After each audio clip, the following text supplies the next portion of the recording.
Happy Thursday, my darling pop culture junkies. It's another Thursday. We've made it another week despite all the odds. It's Pop Culture Mondays on Thursdays, and it's me, Brooke. On Thursdays. Some people keep commenting to me, sometimes on comments or sometimes to me directly, that I have created a lisp for myself, or I have developed a lisp, I should say, not created. And I do have a lisp. That is, for those of you who are not aware, is due to my Invisalign. Invisalign, which I have now had for 3 months. And it's a delightful process, I say sarcastically, but it's actually quite cool to see the transformation in your face. It is not for the faint of heart. It is not. Like, let me list all the things that could go wrong with Invisalign. First of all, it's slightly painful, at least initially, and when you change the trays. There's that. It's inconvenient. You have to take them out, and like, say you forget and you go to dinner with friends, and then you're sitting there and you either have to excuse yourself to the bathroom and remove your Invisalign, or you just do it at the table with like your hand in your mouth. You lose them. Like, you put them down and then you cannot find them. At least that happens with me. Like, I'm like, I know where I put them, and I put them on a glass table, which means that like they are invisible because they are Invisalign. But the good thing about them is your teeth definitely change. So that's cool. And then you don't snack. There is no snacking because it is so inconvenient to take these suckers out. You cannot eat with them and you cannot drink with them unless you're drinking water. So there's no snacking. There's no grabbing a coffee in the middle of the day for me. There is no Diet Coke that I want to grab unless it's like I'm at a purposeful lunch experience. So anyway, that is why I have a lisp for any of you guys continuing to ask me. And hopefully I will have a year, I will have a beautiful jawline. I don't even know. They're not even doing it for cosmetic reasons, guys. It's like so unsexy. But here we are. I don't even know what to say. We have been bombarded by news. I didn't even cover half of it in the newsletter because, again, I must remind myself that I am pop culture. I am not delving into, as much as we want to, the politics of it all. Our friend Don Lemon got taken by the po-po last week, as we say. The feds took him on a ridiculous charge. I did not write about it. I don't really have anything to say other than like, welcome to Nazi Germany. We have the president, having independent journalists arrested, and independent journalists, I might add. The reason you go after them, Don Lemon is very well known because he had a huge platform prior to him going independent, and he, for better or for worse, left CNN and had a brief encounter with Elon where he was going to have his show on Twitter. I don't call it X. And then that all fell apart. And so he's been doing it on his own in a seemingly great numbers, a lot of subscribers, very well done, very thoughtful. And he's sort of like a man on the street now journalist, like in the moment, like experiencing it, mic out, really in the weeds on it. And the reason the government can go after independent journalists with more ease than, say, somebody with a big network behind them or a big, powerful, wealthy media company is exactly that. Because independent journalists don't have endless lawyers, endless, amounts of money to pay all of the legal fees and so forth and, go all out in terms of defending themselves. So it's sort of, in their minds, like easy pickings. So going after independent journalists, that's where you start. We also have a president who is now threatening to sue, and I'm surprised he didn't threaten to arrest Trevor Noah, to be perfectly honest. I guess we take that as a win because Trevor Noah hurt his feelings. We're going to get to that in a minute. Trevor Noah was the host of the Grammys this past weekend. After 6 years of hosting, this was his last year, so he went for it. We're going to talk about it. They also did a huge drop of the Epstein files. I think all of us have had some sort of, experience reading about it. If you're like me, you were putting everyone's names into the Justice Department database to see if anyone you knew popped up. I did search my name. Nothing.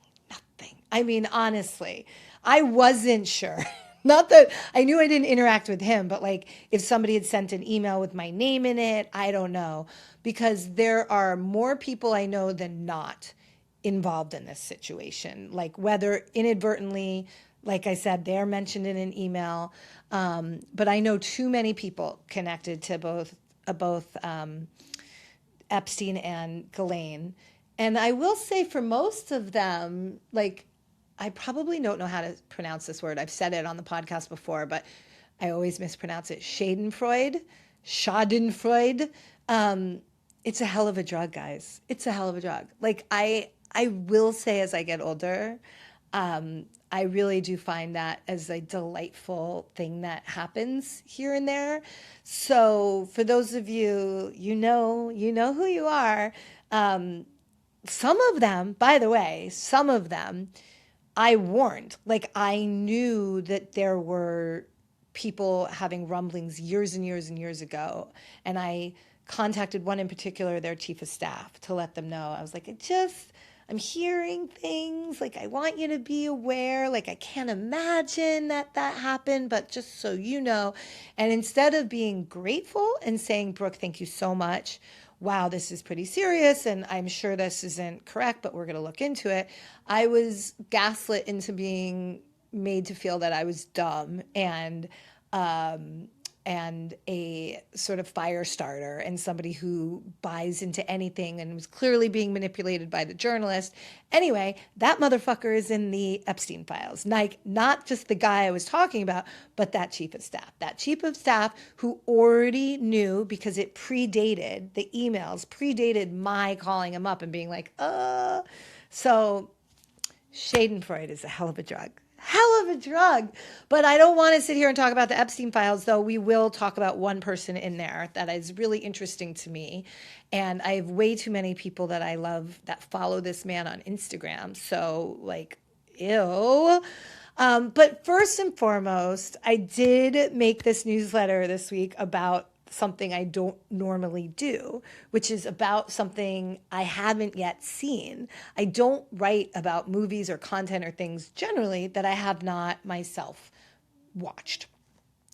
But I can assure you with like every fiber of my being, I don't care if it's the only thing left. Like if I have watched everything there is on Netflix, Amazon, BritBox, NBC, like Peacock, I could have watched every single piece of content there is known to man, and there's one thing left, and I'm on a desert island, and the only thing I can do is watch Melania, the movie. I just will not watch. I will count the lines on my hand. I will write stories in my head. I would not and will not sit and watch that movie. But I couldn't ignore it because so many people asked me, they're like, what are you going to say about the movie? Did you see the movie? You had to watch the movie for us. Like, this is your job. And I love that people think this is my job, because if it were a job, I would make money. So if somebody wants to give me money for this, I will take it. But no, I will not watch Melania, but I will comment on the social commentary, because I think that's even way more interesting than the film itself. So we all know this movie, this propaganda that Amazon and Jeff Bezos paid tens upon tens upon tens of millions for. They have a despicable director who was like basically had to go and was in exile in Israel. Brett Ratner, who is like, the stories about him and the victims are disgusting. Like, he is a fully Epstein guy, been on the island. There are photos that came out in this drop. The same weekend that Melania drops as a film, the director attached to it, who Trump and his administration are very familiar with everything surrounding him. And they are, I mean, the hypocrisy and the gaslighting is crazy to me, but they have him at the White House to celebrate the film. At the same weekend that this movie comes out, pictures of Ratner and Epstein with young girls, teenage girls, clearly on the island, are part of this Justice Department drop. Like, make it make sense. Make it make sense. Like, whose enemies, who, I can't, like, you would think that Donald Trump would have kept that. I don't know. I can't even possibly get my head wrapped around it. But there were so many people who took to social media to talk about this movie. Both sides. So I wanted to talk a little bit about it because I thought it was funny, and then we'll get to what was actually the story. So first and foremost, the movie, according to all reports during the time it came out, was going to be a massive flop. Nobody was buying tickets. People were going into their AMC app or their Fandango app, looking at theaters all around the country and seeing some that had maybe one ticket, two seats available, like that had been sold, like leading right up to the movie. And they're just a series of examples of this. And people then reporting that they were there and no one was there. And then you have Nick Adams. Nick Adams is this like Australian American conservative MAGA commentator. He is out there like cuckoo, like cuckoo for Cocoa Puffs. I mean, you can't, if you read his Twitter feed, you might as well be like sucking on like a pipe of something magical and you'd get much more fun out of it. You're killing the same amount of brain cells. And he's also apparently the nominee to be ambassador to Malaysia. Godspeed, Malaysia. So just picture this guy, he literally writes this on Twitter. This is a tweet that he puts out. Of course, he's paying, so he can write as long of a tweet as he wants. I am settling in for a showing of Melania, and the theater is packed. Earlier, a bystander asked if I was heading in to see Avatar, and I stopped dead in my tracks. Avatar? No, son, I curtly replied. I don't watch woke movies. I'm here to see the groundbreaking documentary about our incredibly talented First Lady. The man's two little girls began jumping up and down, pulling on his sleeve and begging, Daddy, Daddy, we want to see Melania. But, he stammered, I thought you girls wanted to see Zootopia too. Why was he asking about Avatar then? Okay, I digress. No, they said, now nearly shouting. By the way, yes, I am reading this like a bedtime story because it's a bedtime story.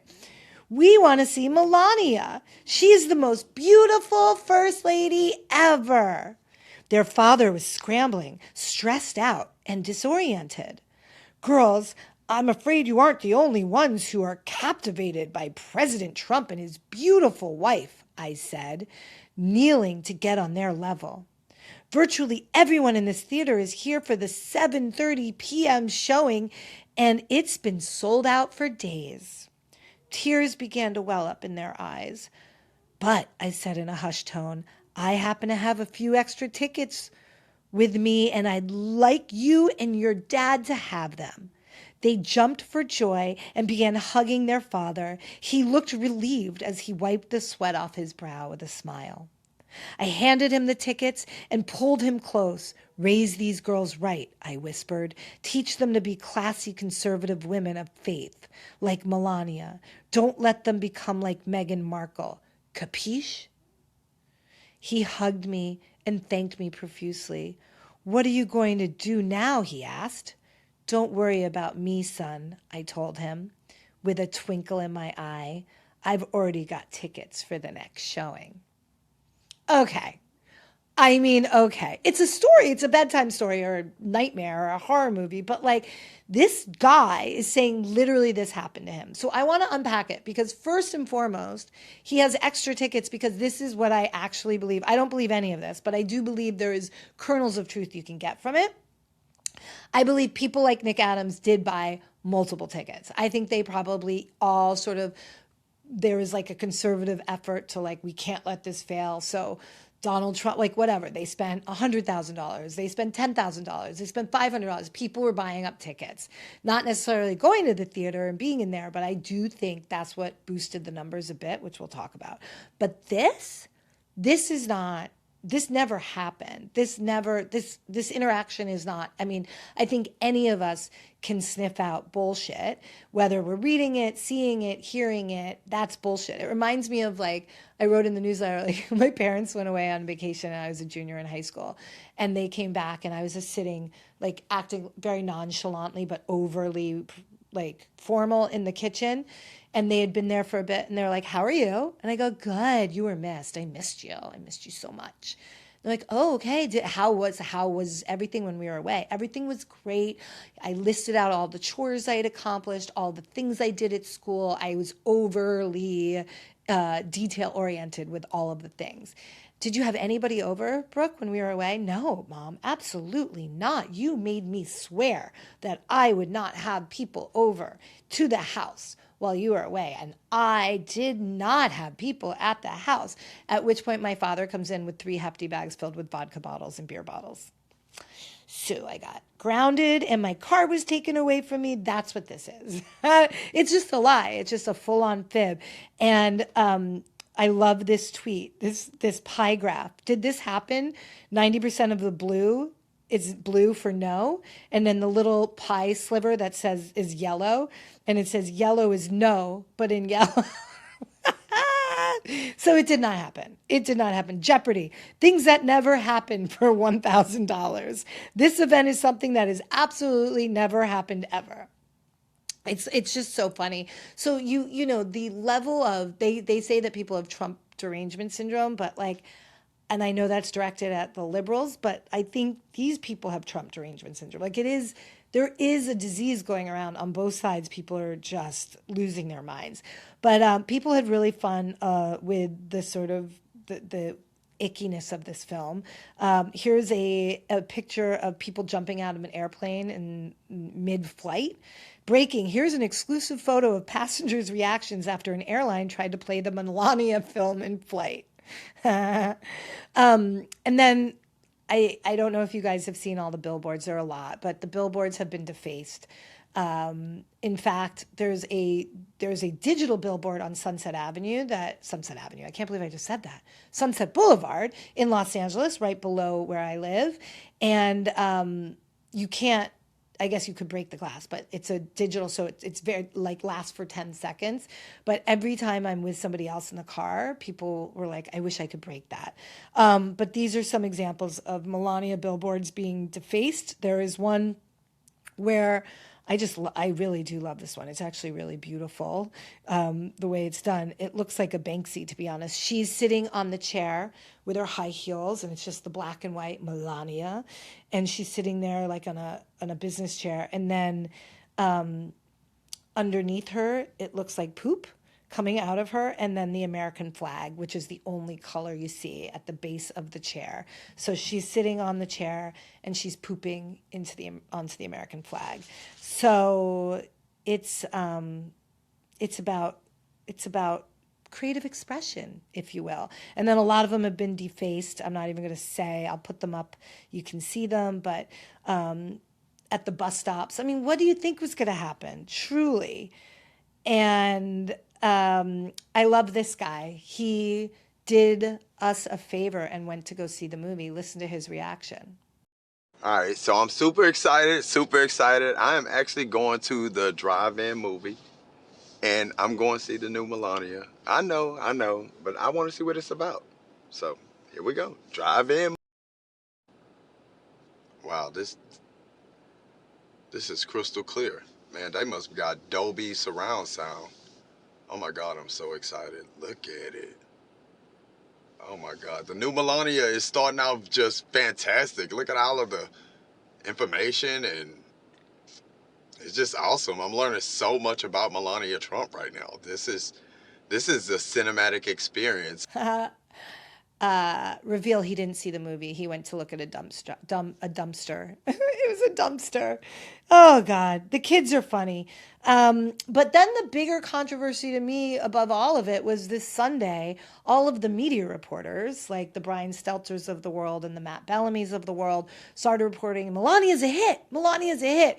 And like liberal media are freaking out and so Brian Stelter, sorry babe, I love you and I love your wife. I adore you, but I gotta call you out. Melania, the movie, is a hit.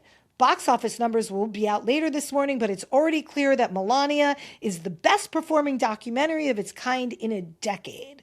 Of course, Amazon's huge marketing campaign helped a lot. He followed that tweet up And just after I tweeted that, the numbers came in. Amazon MGM Studios estimates Melania made $7.04 million from 1,778 theaters this weekend. So I don't do math well. I don't do math well, but it cost $40 million to make the movie, not including all the marketing and all of the stuff that they're spending on that. $40 million it cost them for the movie, to the rights, and like Melania made 28. I'm just doing the math in my head. And then the first weekend it made 7 million. So if you're talking 40 million, but then add another 20 million or more on marketing and all of that, that's 60 million minus 7 million. Okay. I mean, I did not do well in school. So, let's see. Matt Bellany said Melania came in at 7.04 million for the weekend, lower than the Saturday estimates, which everybody was getting hot and bothered by.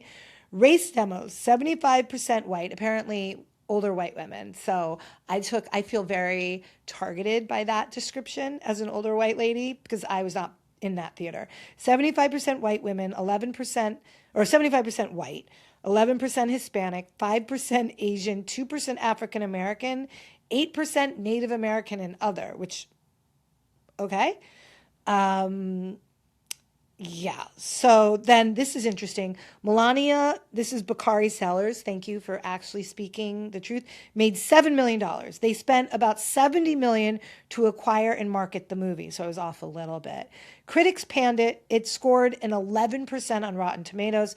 It is the furthest thing from a hit. It's a bad investment. No other documentary spent nearly as much. So countering what Brian Stelter said, like the most successful documentary in 10 years, like most documentaries don't cost $1 million to make, let alone $60-70 million. And then he pointed out what the media called out on Variety. I'm sorry, the media Variety called out on Sinners. I'm reading about Variety. It's a tweet from Variety. So when Sinners came out, just get this, Sinners has amassed 61 million in its global debut. It's a great result for an original R-rated horror film, yet the Warner Brothers release has a $90 million price tag before global marketing expenses, so profitability remains a ways away. Okay. So those same media reporters who are, I guess they're trying to prove to the administration, like, we're not partisan, like, we can be on your side, like, don't discount us, by saying, like, look at, without any of the real facts. So shame. My shame last week was you, Tim Cook. My shame this week is you media reporters. Like, come on. Just call it what it is. Who got to you? What are you guys afraid of? It's stupid. Dumb, dumb, dumb, dumb. So that is it. That is it. The Melania stuff is hilarious. Really. I don't know. But the Grammys, I watched the Grammys, and I have talked to you guys about how I believe the award shows are irrelevant and tedious and just so self-serving and just like the self-congratulatory industry, like we are actors, right? But the Grammys are different. The Grammys are a show. The Grammys feel like it's an event produced for the fan, which I appreciate. So everybody is performing. You have Justin Bieber performing just in boxer shorts and socks, which was a very compelling performance, I have to say. I was like, what is happening? But it felt very honest and real, and like probably how he wrote the song, clearly about his wife. And it just was like to get up in front of a global audience and a live audience in just your boxer shorts and sing a very personal song takes guts. And I thought that was really interesting, but all of the performances were incredible. I got so much fun from watching it. It was varied. They had so many different talent there. It's the last time the Grammys are going to be on CBS, and it's the last time that Trevor Noah, as of now, is going to host it. At least he's been the host for the last 6 years. And why that's important is because Trevor Noah gave 0 fucks. And I don't know if CBS knew this was going to happen. I don't know if they just didn't think they could control it, whatever it was. He gave 0 fucks. So here, for example, is what his joke about Nicki Minaj was. And it got, just look at Chrissy Teigen behind him. Nicki Minaj is not here. She is not here.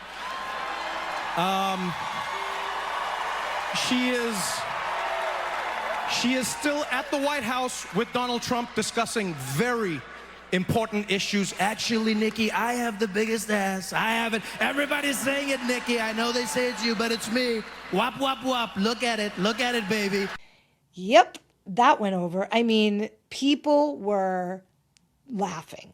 A lot of people were laughing. He then made this joke, and this is an important one. It sort of went, it was in the midst of another, he's introducing, like, you know, he's talking about the award. And it seems like it's a little, I don't know if it was extemporaneous or not, but he makes this joke. He makes this joke about Greenland and then Epstein Island. And just listen to this. Song of the Year. Congratulations, Billie Eilish. Wow. That is a Grammy that every artist wants, almost as much as Trump wants Greenland, which makes sense. I mean, because Epstein's island is gone, he needs a new one to hang out with Bill Clinton. So, oh, I told you it's my last year. What are you going to do about it? I mean, I thought it was funny. Now, I'm not going to read Donald Trump's post because that's not why we're here. You can go look for it if you want on Truth Social. But he, at 1 a.m, his time, just sitting there in bed, you know, tweaking the fuck out. And Mr. Very Thin-Skinned freaks out and goes off on the Grammys, goes off on Trevor Noah, goes off everything that he normally does, just like the weakest, pathetic, lowest ratings, poor CBS, blah, blah, blah. And then he threatens to sue Trevor Noah. And who knows, like sometimes this stuff never materializes, but sometimes it does. I mean, sometimes he does, like George Stephanopoulos. And he's like, I'm going to have fun with this one. I mean, it's terrible. So we can't, you know, again, welcome to Nazi Germany. Freedom of expression, comedy, humor. This man is ridiculous. But another thing that I thought was wonderful about the Grammys, and I commented on it, was that unlike the Golden Globes, which we talked about here, where not one single person addressed what's happening in the world, not one. Not a one. And again, I don't know if they were like sort of like told they were going to get arrested. I can't say, but very disconcerting to watch something like that and just be in a room where things were happening that was so awful and people just were like, look over here. That did not happen at the Grammys. So I actually put this out and I said, every single person who took to the stage at the Golden Globes should be ashamed tonight after watching how artists are handling the moment we are in while at the Grammys. Hats off to Olivia Dean, Bad Bunny, and all the others. So let me just give you a little showcase. Olivia Dean, who is this ingenue singer who you guys, if you don't know, you must. She won for Best New Artist. She is this like mix between pop but with jazz and R&B, and she's got this incredible voice. Already know I can't leave it alone. You're up my mind, yeah. Already gave you the time and place, so don't be shy. Just come be the man I need. A little trivia, she went to the famous Brit school, BRIT, in the UK. She's English, the same school that Adele went to, the same school that Amy Winehouse went to. And she also, I believe, let's see, I think I wrote it down. She was in the same class as Leona Lewis and Jessie J. So that, like, something's in the water. Something's in the water. Listen to what she said during her acceptance speech. Yes, I want to say I'm up here as a granddaughter of an immigrant. I wouldn't be here.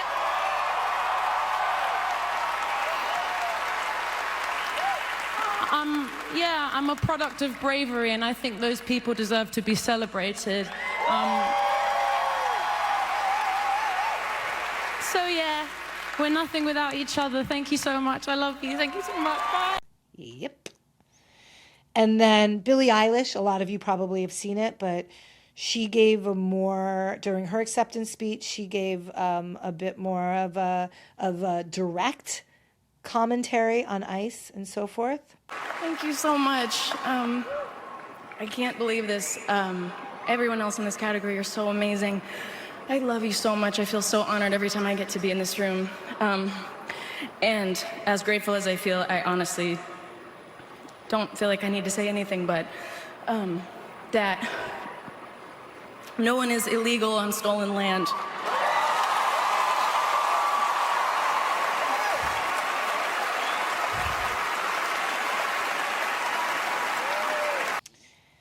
Yeah, and then there's Bad Bunny. And Bad Bunny is the moment. I mean, there is no one bigger than Bad Bunny. I mean, he won all the awards. He is a voice of this generation. He's an amalgamation of sort of everything that MAGA hates. He's also American. People in MAGA forget that Puerto Rico, they don't even think they forget. I don't think they can understand it. And they are outraged that he is the Super Bowl halftime performer. So he understands the assignment, and this made me cry. I was standing there. I stood up. I was clapping. I was emotional. I was not in the room, by the way. This is in my house by myself. My dogs were looking at me like I was crazy. But I just thought this was such a beautiful commentary, because it's also, it's purposeful, it's important, but it's also reminding us that, like, we can be better than the people who are filled with hate. So watch this.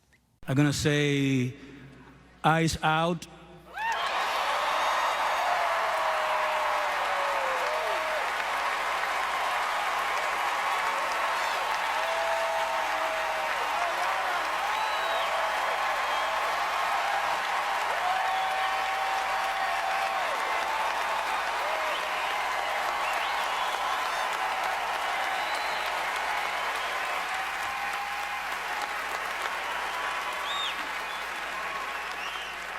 We're not savage, we're not animals, we're not aliens, we are humans, and we are Americans.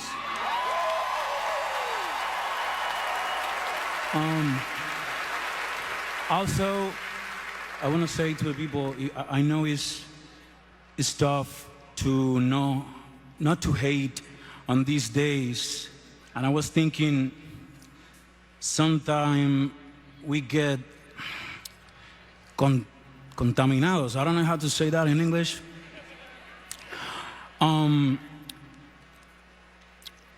The hate get more powerful with more hate.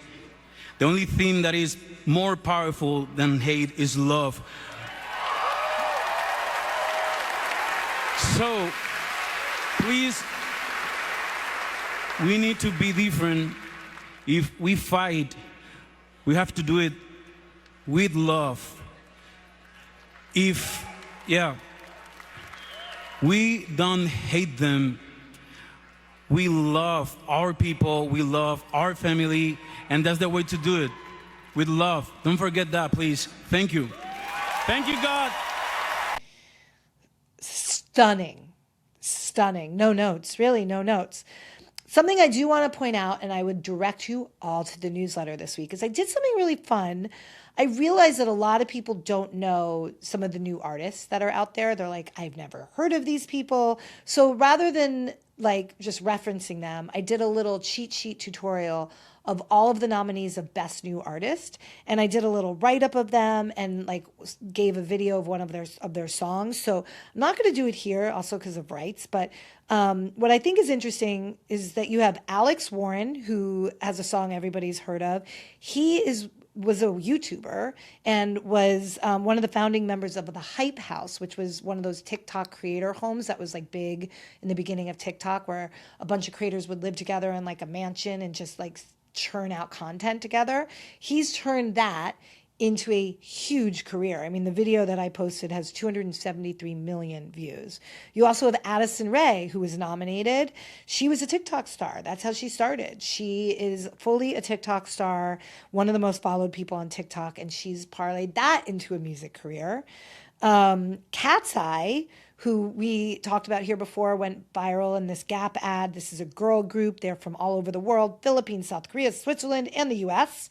And they came out of a reality show called Dream Academy. Leon Thomas III, this incredible multi-hyphenate, but started as a child actor on Broadway. So he was in The Lion King, he was in The Color Purple, then he was a star of a Nickelodeon show called Victorious, and now he's this very, very popular singer. And then you have Somber, who is also gone viral because of TikTok. His music really went viral on TikTok. He's a LaGuardia High School kid. We've talked about him before. He's just sort of like was born to be a creator, understood the assignment, very much making music since he was a kid. Lola Young, this song, Messy, is unbelievable.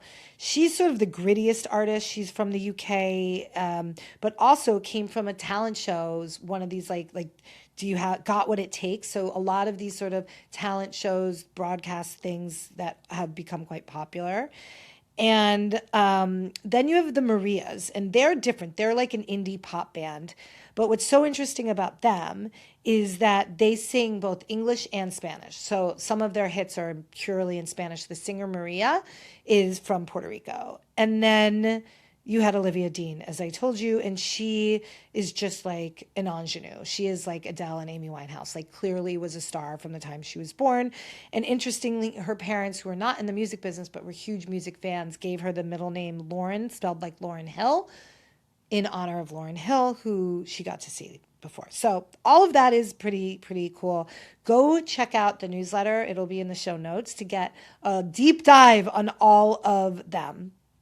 And then I said we weren't going to talk much about the Epstein files, but I do want to talk about one of the guys that is a huge pop culture figure. Everybody seems to know who he is, and that's that Peter Attia, Dr. Peter Attia.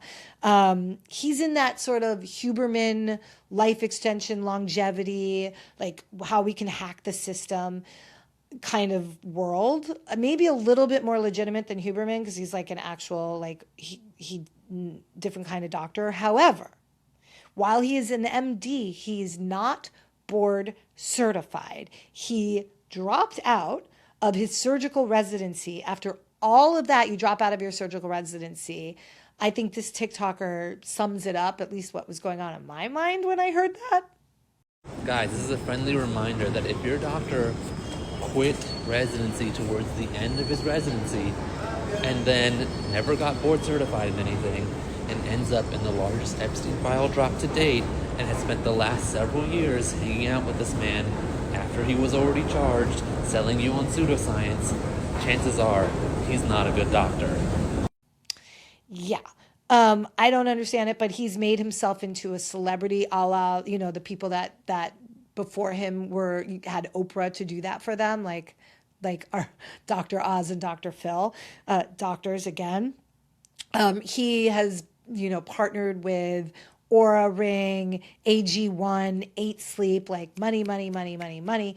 He is just like my doctor, David Agus, in terms of the philosophy, which is not, I don't think, rocket science. It's the way we can live now, which is preventing disease is a lot better than treating disease. So we should be living our lives preventatively, whether we do all the testing and we have all the data and we know what we're dealing with all the time, rather than not, and then waiting for something bad to happen and then having to address that.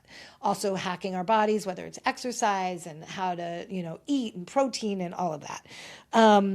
But he was in the Epstein document drop and mentioned 1,700 times. Most of those are emails between him and Epstein as Epstein's doctor, but really inappropriate emails. There is one where he talks about a woman's area being full of protein, joking around. Take a look at this TikTok.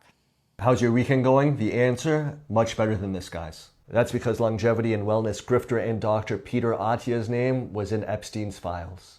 Dr. Peter Attia, father of 2 young daughters, writes to Epstein, P is indeed low carb, still awaiting results on gluten content.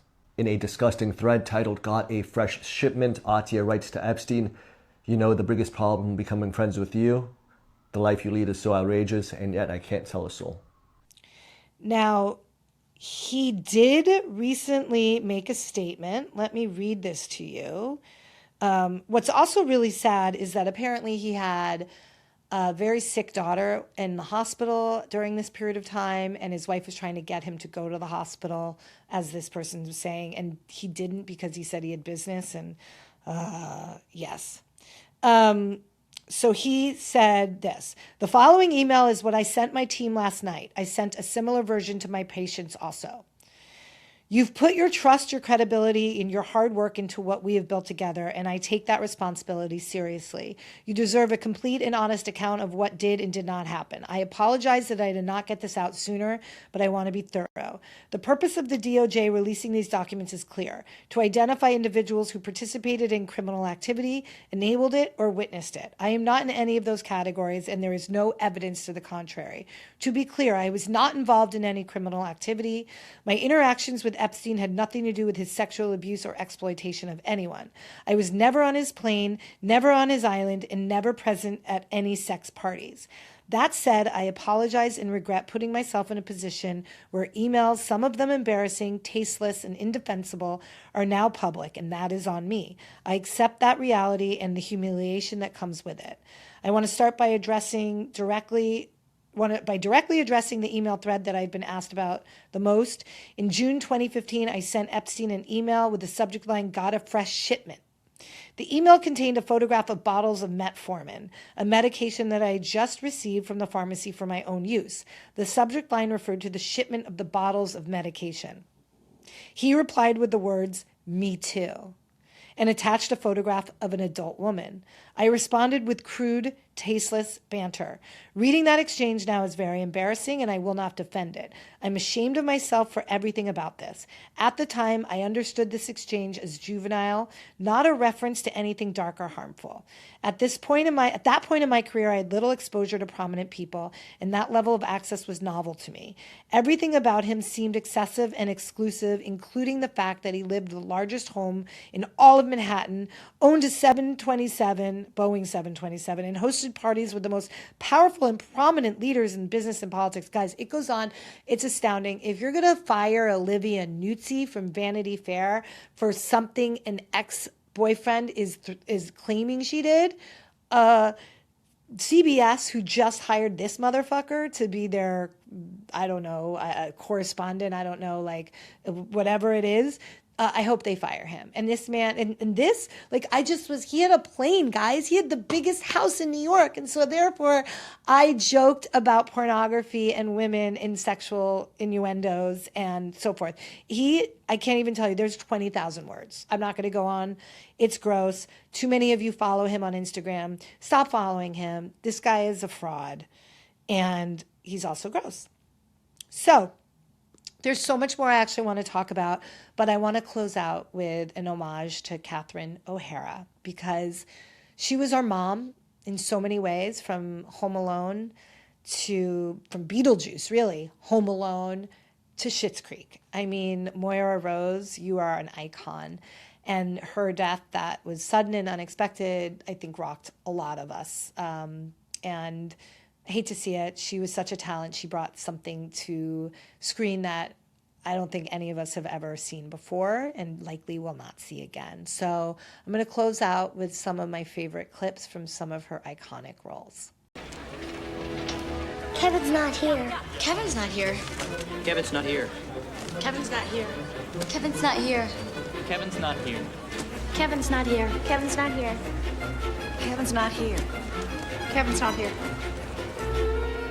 What? Did you close the garage? That's it. I forgot to close the garage, that's it.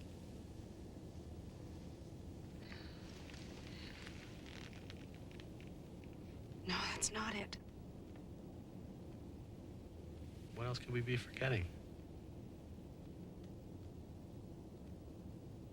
Kevin! Kevin! Kevin!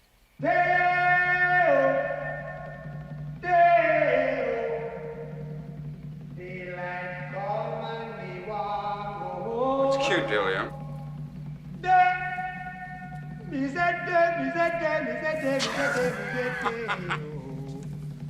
Daylight come and me want go home. Also, Are you doing Work this? all night and a drink a rum. Daylight come and we want go home. Stack banana till the morning come. Daylight come and we want go home.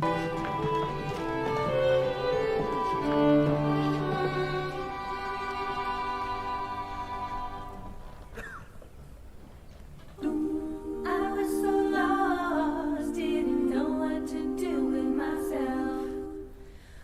I was my own worst enemy. I was led to know I needed help. Then you came along and saw the state I was in. Oh, you picked me up when I was down, showed me how to live again.